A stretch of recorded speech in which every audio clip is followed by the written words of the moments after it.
Alors, je suis Eric Kloffenstein, je suis conseiller expert en apprentissage à la Chambre de métiers d'Alsace à Mulhouse. Alors, très rapidement, avant de rentrer dans notre sujet, juste vous dire que donc la Chambre de métiers d'Alsace ou la Chambre de métiers de l'artisanat, c'est un organisme qu'on pourrait appeler finalement la maison des artisans. Et cet organisme va s'occuper, entre autres, de la formation des artisans et donc indirectement des apprentis. Alors, on va aborder la notion de métier de l'artisanat et de l'apprentissage. Comment est-ce qu'on apprend ces fameux métiers de l'artisanat? Alors, dans un premier temps, on va rapidement brosser un petit peu les différents types de métiers qu'on va retrouver dans l'artisanat. Vous avez sans doute entendu parler du chiffre de 250 métiers. On va les classer dans un certain nombre de catégories. Les métiers de l'artisanat, ce que l'on peut dire dans un premier temps, c'est que ces métiers sont partagés en 4 grandes familles. Ces 4 grandes familles, on peut les appeler dans un premier temps les métiers du bâtiment et des travaux publics, qui est une grande famille de métiers, les métiers de l'alimentation, les métiers des services et les métiers de la fabrication et les métiers d'art. Alors, si je rentre un petit peu dans ce que c'est que les métiers du bâtiment et des travaux publics, en réalité, les bâtiments et les travaux publics, c'est essentiellement ce qu'on appelle les métiers du gros œuvre, les métiers du second œuvre et les métiers des travaux publics. Alors, dans les métiers du gros œuvre, on va retrouver par exemple le maçon, le tailleur de pierre, le charpentier bois. Dans le second œuvre, qui s'apparente plus à de la finition, on va retrouver les métiers que vous connaissez, hein, la couverture, le métier de la couverture, les peintres, les carreleurs, les menuisiers, les électriciens.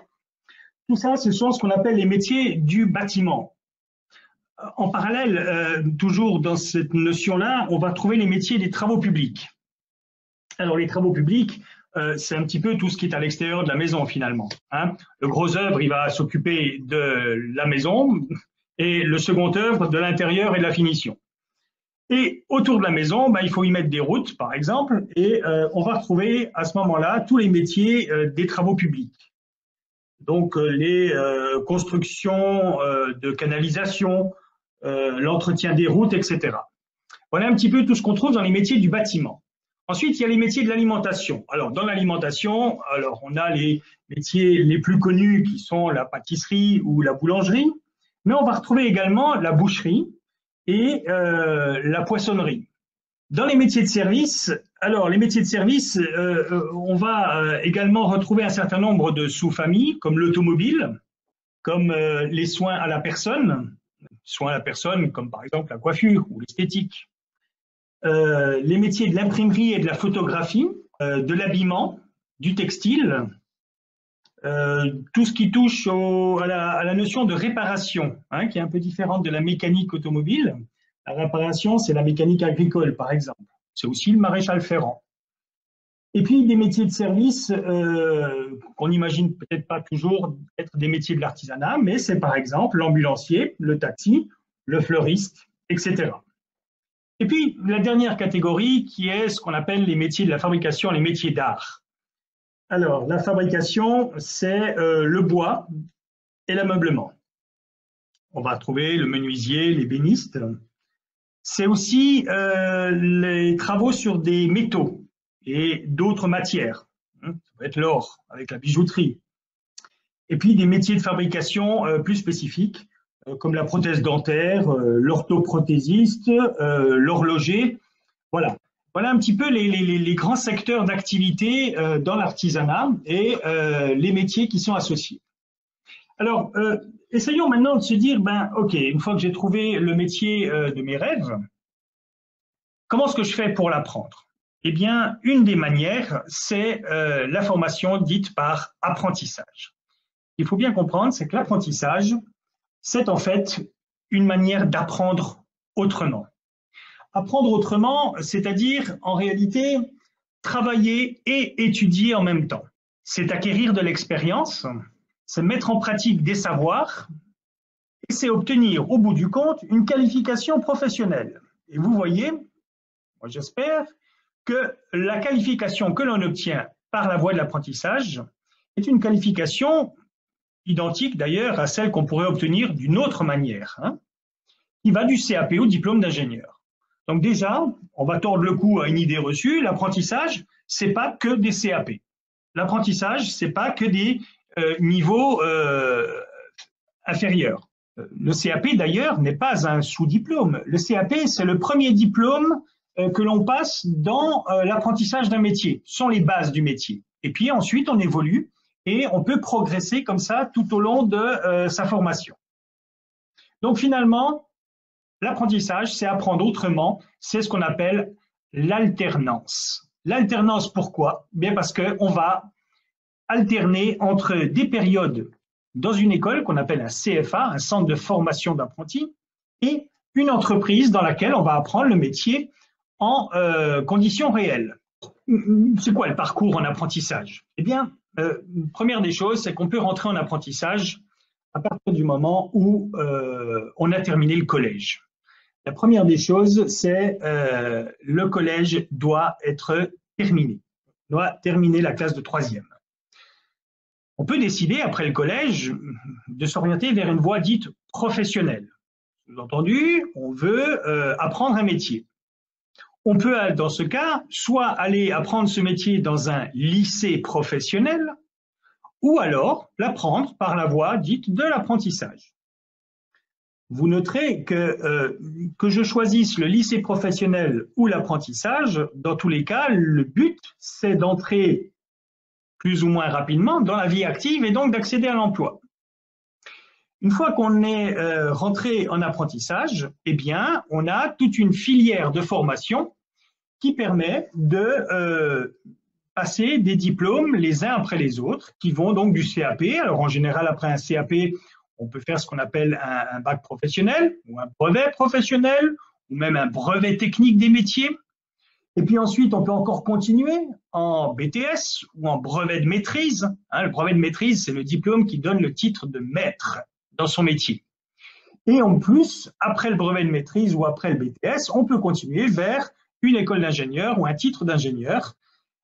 Et à chaque moment de cette filière, on peut décider de s'arrêter et de rentrer dans la vie active. Il est important également de noter que lorsqu'on ne choisit pas de rentrer en apprentissage tout de suite, mais que peut-être qu'après la 3e, on n'est pas encore très sûr de ce qu'on a envie réellement de faire, alors à ce moment-là, on peut continuer son parcours scolaire en lycée, lycée général, voire même à l'université, et décider à tout moment de revenir dans la filière de l'apprentissage, c'est-à-dire dans cette manière d'apprendre un métier.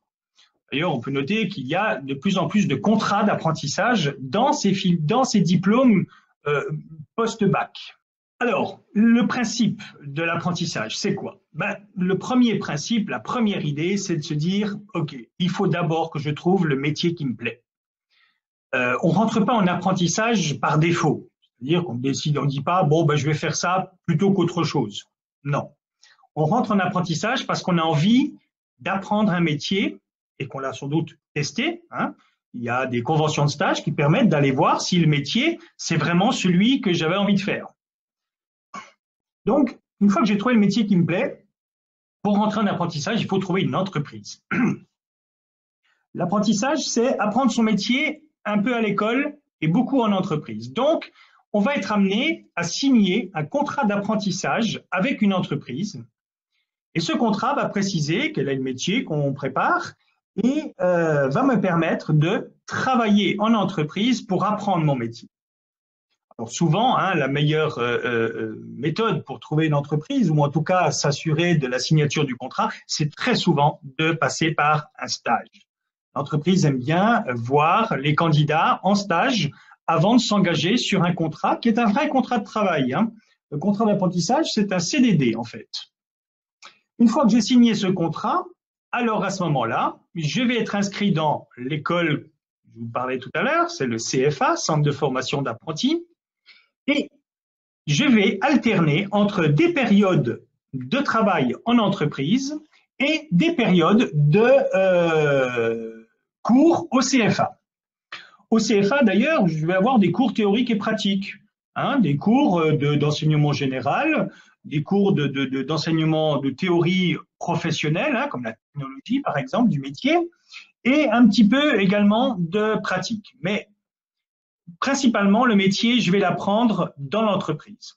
Alors, ce qu'il faut savoir, c'est qu'on parle d'alternance parce qu'il y a évidemment ce rythme d'alternance qui veut que, en général, c'est pas le cas partout, mais en général, quand on est en CAP, on va passer une semaine, toutes les 3 semaines au CFA. Donc, une semaine au CFA, 3 semaines en entreprise. Une semaine au CFA, 3 semaines en entreprise.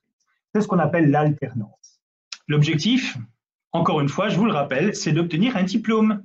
Un vrai diplôme, pas un diplôme au rabais, un diplôme professionnel. Apprendre son métier de cette manière-là, mais quels sont les avantages? Bon, évidemment, comme toutes les formations, le premier avantage, c'est d'apprendre un métier. D'apprendre un métier et surtout d'avoir un diplôme qui est reconnu. D'accord? Je vous le disais à l'instant, ce n'est pas un sous-diplôme, ce n'est pas un diplôme spécifique à l'apprentissage, c'est un diplôme le même que celui des lycéens professionnels qui, eux, ne font pas de l'apprentissage. Si je fais de la mécanique automobile, je peux la faire en apprentissage ou en lycée professionnel. Vous avez compris maintenant qu'en apprentissage, je vais apprendre mon métier plutôt dans une entreprise, dans un garage. En lycée professionnel, j'apprendrai mon métier plutôt à l'école, au lycée, même si je fais de temps en temps des stages. Mais le but, et au bout du compte, on passera tous les deux candidats passeront exactement le même examen et obtiendront le même diplôme, qui est un diplôme professionnel. Alors, le fait de faire de l'apprentissage, je vous disais, on signe un contrat de travail. Alors, évidemment, quand on parle contrat de travail, eh bien, ça veut dire percevoir un salaire. Et oui, dans le contrat d'apprentissage est prévu le versement mensuel, comme pour n'importe quel salarié, d'un salaire à l'apprenti. Ce salaire, il est barémé. On verra tout à l'heure quels sont à peu près les barèmes de salaire des apprentis. Avoir un salaire, c'est gagner en indépendance. Hein. Lorsqu'on a 16 ans et qu'on va commencer à gagner de l'argent tous les mois de manière régulière, eh bien, ça permet d'être un peu plus autonome dans la vie. Et puis, une fois que j'ai ce diplôme, j'ai quoi en plus? Alors, j'ai appris un métier, je connais un métier, mais j'ai surtout ce qu'on appelle l'expérience professionnelle. Cette fameuse expérience professionnelle que demandent les recruteurs en disant « je recrute un salarié, mais je veux qu'il ait le diplôme et qu'il ait déjà travaillé dans le métier ». Eh bien, l'apprenti, il a cet avantage-là, c'est qu'il peut prétendre avoir de l'expérience professionnelle tout en ayant obtenu son diplôme. Et un des avantages d'avoir de l'expérience professionnelle, c'est souvent de pouvoir accéder au premier emploi plus facilement. Alors, je vous parlais salaire des apprentis. Voilà, par exemple, une grille de salaire des apprentis. Imaginons, j'ai 16 ans, je sors de 3e, je suis en première année de contrat d'apprentissage. Je vais gagner 27% du SMIC, c'est-à-dire à peu près 415 €. Mon salaire, il va augmenter en 2e année, voire en 3e année, si c'est un diplôme qui se prépare en 3 ans. Et puis, il va augmenter aussi quand je change de tranche d'âge. C'est-à-dire qu'un apprenti de moins de 18 ans a un certain salaire. Ensuite, de 18 à 20 ans, on change de barème. De 20 à 25 ans, on change encore. Et de plus de 26 ans, on change encore une fois. Donc, vous voyez que les salaires, ils sont évolutifs. On n'a pas toujours le même salaire. Ça évolue en fonction des années de contrat d'apprentissage. Dans certains métiers, d'ailleurs, on peut dire qu'il y a des salaires encore plus importants. Je vous parlais d'un apprenti de 16 ans qui est en première année et qui gagne 415 €. Eh bien, un apprenti de 16 ans en première année, mais dans un métier qu'on appelle métier du bâtiment, hein, vous vous souvenez, métier du bâtiment et des travaux publics, eh bien, lui, il va gagner un peu plus de 600 € en première année. Pourquoi? Parce que dans ces métiers-là, les apprentis sont payés un peu plus que dans les autres métiers. Alors, quelques questions qu'on peut se poser par rapport à l'apprentissage. La première question, c'est finalement à quel âge, hein? On a dit tout à l'heure qu'il fallait avoir fini la classe de 3e. Eh bien, en fait, je peux être apprenti à partir de 15 ans, à condition d'avoir terminé ma classe de 3e. C'est une condition importante. qui ne permet pas de dérogation. Est-ce qu'il y a une limite haute? Eh bien, la limite haute, c'est effectivement de faire mon apprentissage avant ma date anniversaire des 30 ans. Donc, jusqu'à 29 ans, je peux signer un contrat d'apprentissage. Dans certains cas, lorsque j'ai une situation d'handicap qui est reconnue, alors à ce moment-là, il n'y a pas de limite de 29 ans. Il n'y a aucune limite haute. Alors, autre question, si je me suis trompé de métier, est-ce que je peux arrêter mon contrat? Ça peut arriver. Des fois, on pensait que tel ou tel métier était le métier de ses rêves, et puis finalement, très vite, on se rend compte que non, ça ne correspond pas du tout à ce qu'on voulait.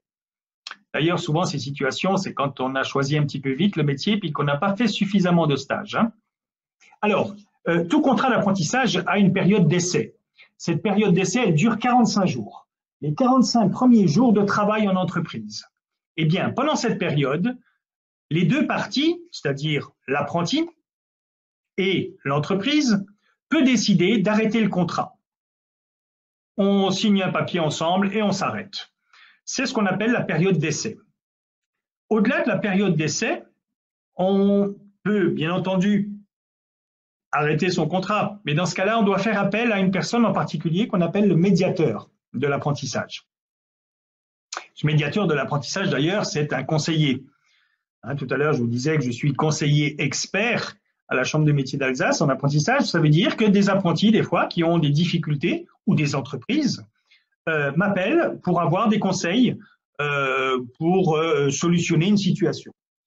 Donc, dans tous les cas, lorsqu'on se trompe ou lorsque ça ne va plus, on peut effectivement arrêter son contrat dans les 45 premiers jours sans aucune difficulté. Après les 45 premiers jours de travail, on fait appel au médiateur de l'apprentissage. Alors, je signe un contrat, contrat d'apprentissage, il y a le mot contrat. Finalement, quand je signe ce contrat, je m'engage à quoi? Eh bien, mon premier engagement, il est de travailler pour mon employeur. Ça semble assez évident. Tout travail mérite salaire, mais tout salaire implique un travail. Donc, le premier engagement, c'est que je m'engage à travailler.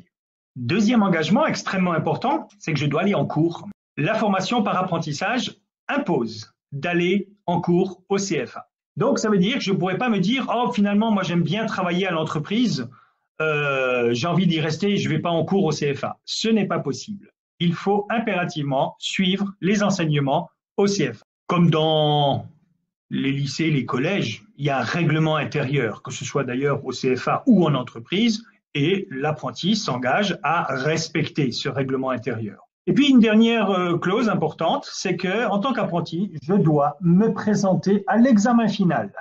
Alors, en tant qu'apprenti, je travaille combien d'heures par semaine? Eh bien, les contrats d'apprentissage sont dans une très grande majorité des contrats de 35 heures. C'est la durée légale du travail en France. Dans certains cas, pour des apprentis majeurs, on peut avoir des contrats qui vont au-delà de 35 heures, mais uniquement pour les majeurs, et ça donne lieu, bien entendu, au paiement d'heures supplémentaires. Est-ce que je dois m'inscrire dans un CFA? Non, pas directement. Alors, j'entends par là que lorsque vous avez signé un contrat, à ce moment-là, vous serez inscrit dans un CFA. Ce qui ne veut pas dire que je ne dois pas m'intéresser au CFA. Lorsque j'ai choisi mon métier, une des choses importantes, évidemment, c'est de trouver une entreprise, mais c'est aussi de se renseigner un petit peu sur les différents CFA. Pourquoi? Parce que peut-être que géographiquement, là où vous êtes, il peut y avoir plusieurs CFA qui proposent la même formation. Ce sera toujours intéressant d'aller visiter le CFA, de vous rendre aux portes ouvertes, ou en tout cas, cette année, ce sera peut-être un peu plus compliqué, mais il y aura sans doute des portes ouvertes virtuelles, et d'aller voir un petit peu. Le contrat signé, il est transmis au CFA et le CFA va vous inscrire officiellement.